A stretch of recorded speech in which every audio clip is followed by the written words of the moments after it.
You are listening to the ERP, Organizational Change Journal, a podcast brought to you by Nestle and Associates.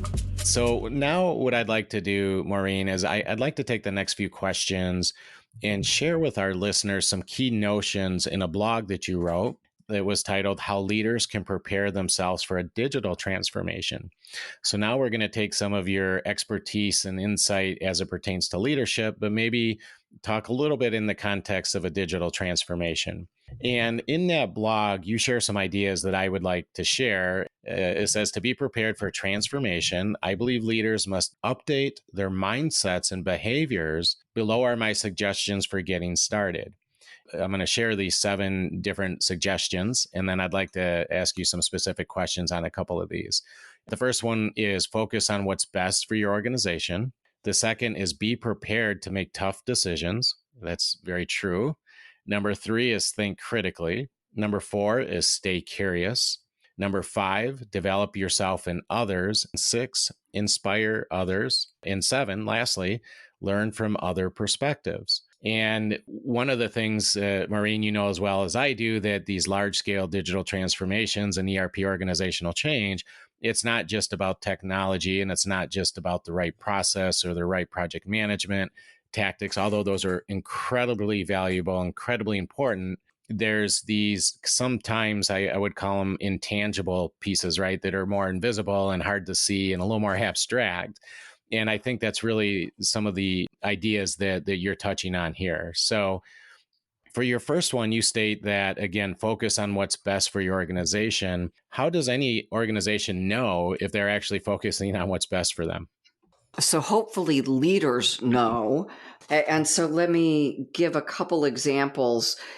One, this is based on the developmental research. So when we talk about vertical development, these characteristics are drawn from the leadership level called strategist that the research suggests is the most effective at transforming complex organizations. So that's kind of where this came from. This idea of focus on what's best for the organization compared to what's best for me. So this is about humility, caring about getting it right ahead of being right. And let me give an example, and I draw from our current public situation, so the pandemic. And please know that I am not intending to make any kind of a political statement, but I'm going to use Dr. Fauci and the idea that during the pandemic, when the science changed, he quickly reported the new science, even though for many people that caused him to lose credibility in their eyes. That guy keeps changing his mind. So I think I can say without offending people that for the chief scientist to say we've gathered new information and our recommendations are changing is best for the organization, in this case being the citizens of the United States. This getting it right, for many of us, we know what our mission is for the organization. It's really taking decisions and refining decisions to align with how do we accomplish the vision and the mission and the strategic goals. And the way you frame the question points out that this is not always obvious and not always easy.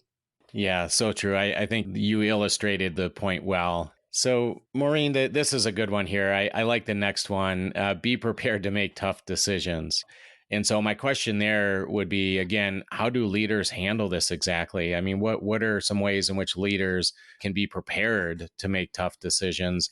And again, this is all to remind our listeners, these points or these recommendations that you're providing here, I guess these suggestions are all in the context of ERP organizational change, or which is really a form of digital transformation. And they're pretty important points. But why in the context of digital transformation is it important that leaders be prepared to make tough decisions? Why is that so relevant? And how do you handle that?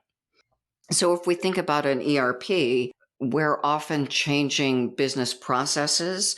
We're changing jobs. We're, in some cases, exiting people or exiting roles, hiring new people, new roles. So it's not just that I'm turning a switch on a software system. I am fundamentally changing the workflow for my organization in some cases. And that's going to impact my customers.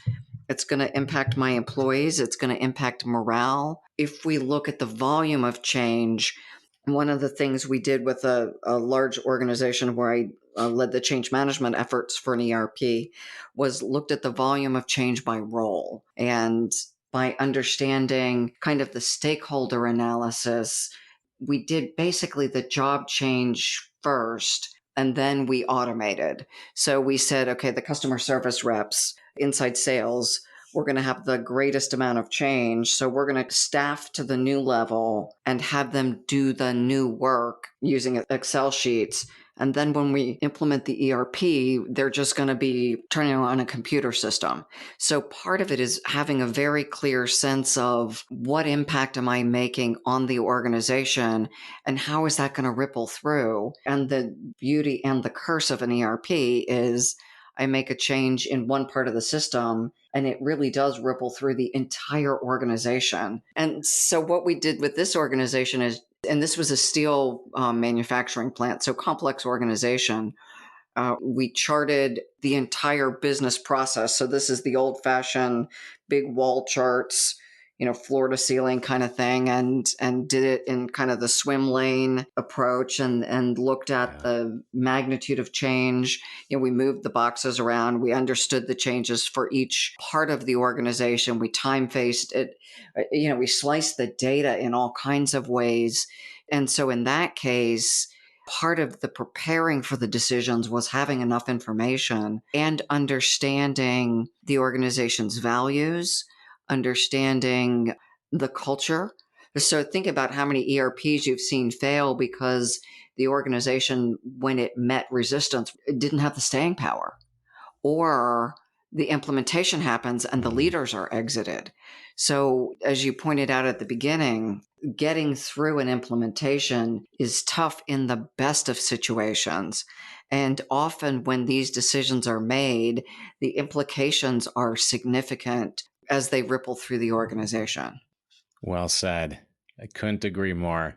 So what about think critically? Your point number 3. How do leaders do that, and why is that so important in a digital transformation? I think I want to go back to the idea that especially with an ERP, you're making a systems change. So where with other process changes or business changes, you can often go off in your department and make a change, and it doesn't ripple through the entire enterprise. So specifically with an ERP, leaders need to step back and understand the complexity of the entire organization and how a single change rolls through, and then understand the humans that are impacted. So especially right now in a time where we're having trouble attracting and retaining people, we are no longer in that we're just going to tell them what to do and give them a sandbox and let them go practice and it's going to happen. If we don't allow people input, if we don't consider how they're going to be impacted by the system changes, the process changes, and do the work to keep them engaged, we are likely to lose them at the point in time where we most need our most experienced people. So thinking critically to me means looking at the culture, looking at the technology systems, looking at the business processes, and looking at the precious human beings who are showing up and trying to do their jobs to make sure that the customers get what they are committing to.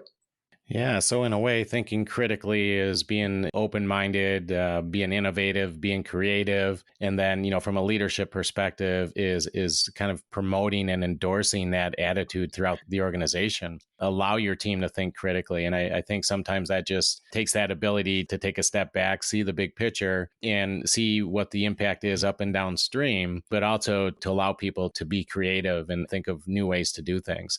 At the end of the day, after all, that's the value of a new ERP system, is to allow you to maybe reassess the way you do business, look for ways to improve your processes. And that certainly requires a great degree of critical thinking, I would say. I absolutely agree. And so part of it is engaging people who may not have had a voice before, and giving space for the idea that everyone in the organization may have a brilliant idea. Now, it is often related to their job expertise. So I'm not going to ask a frontline employee what our business strategy should be, but I should darn well make sure I understand their recommendations for improvement in their scope. Great point. So what about the next one? I really like this one. You don't often hear it phrased this way in regards to ERP or digital transformation, but why stay curious? Why is that relevant? So, we hear a lot now about the idea of a growth mindset. When I'm implementing an ERP, I will learn a lot about my business, about the people with whom I'm working, about the culture, about our external stakeholders like business partners. And every time I learn, I'm able to make better decisions. So this absolutely feeds into critical thinking Yeah. and also reduces my own resistance to the changes that are happening. Because even if I'm in a significant role of implementation, I'm going to have some biases as well. And when I hit something that I think, I can't believe that person just did that, or, whatever the thing is, instead of getting annoyed, which we've all done, asking, I wonder why, rather than what an idiot. And that shift in stance gets a lot better results. And often I find it's a good thing I didn't say what an idiot because I was the one who didn't understand. So being open to my own lack of knowledge and keeping my mouth shut is a beautiful thing. Well said. And, the idea that as leaders, it kind of circles back to, like you were saying, this idea of vertical development. Your answer to our first two questions, that leaders must be open to the fact that they don't always know everything, right? And if you stay curious, you're asking lots of questions and you're learning and you're leading by example, actually, right? Because when you do that, then your organization will follow lead and they'll do that. And now you are creating an organizational culture of innovation and creativity and thinking critically. So that's a good one. I really like that one. What about develop yourself and others? How does that come into play for a ERP or digital transformation? So if we go back to something like the book Good to Great, and I'll reference that because it's been on the New York Times business bestseller list for like a decade. I don't know where it is now, but I assume people have read it or at least have heard things like level 5 leadership. So the research suggests that between 1.5% and 4% of leaders are actually at that level. And so if that's what's required to transform organizations, one, as a country, as a global community, we don't have enough. So even for leaders who are really successful, as the world continues to change, we need to continue to evolve and stay ahead of the challenges we're facing. And those kind of models tell us that we've got a way to go collectively. And if you happen to be one of those Nelson Mandelas or someone like that, and you don't need to develop much, you need to bring people along behind you. And one of the things that's interesting is people who are most developed generally have a passion for development or they wouldn't be so developed. And so they do keep evolving themselves, who they are as a person and how they lead. And people gravitate to them because of that commitment. People who are learning and growing want to be surrounded by people learning and growing. And as it relates to ERP, those are the people that are going to be most successful implementing. Yeah. And I think that leads us to the next one here. And this is a good one, but that's inspire others. Why is that so important? And do you have any tactical advice on how to do that? We talked as we started. If I think of people who inspire me, one of the things they do is tell me the truth. They're authentic. They're reflective. They are trustworthy. It doesn't mean they always have the answers, but I'm inspired by people who can be authentic enough. I'm not saying share every thought because none of us wants to hear that from everyone. Especially we don't want as leaders to overshare when we're uncomfortable with what's happening. I'm not saying dump your inner thoughts, but I am saying the authenticity and vulnerability that when I'm struggling with something, I ask for help. When I find I made a mistake, I own it and I correct it in a way that is professionally appropriate for a leader. When we can do that, we model that when we're implementing an ERP, stuff's going to go wrong. It does not matter how much you pay your consulting firm, how good they are, how many years you've been doing this, stuff goes wrong. And so when I'm able to demonstrate those tactics of authentic, reflective, trustworthy, humility, then people are inspired to take the risk, to step in and make mistakes. Back to the mind of a scientist. Good scientists don't blow themselves up.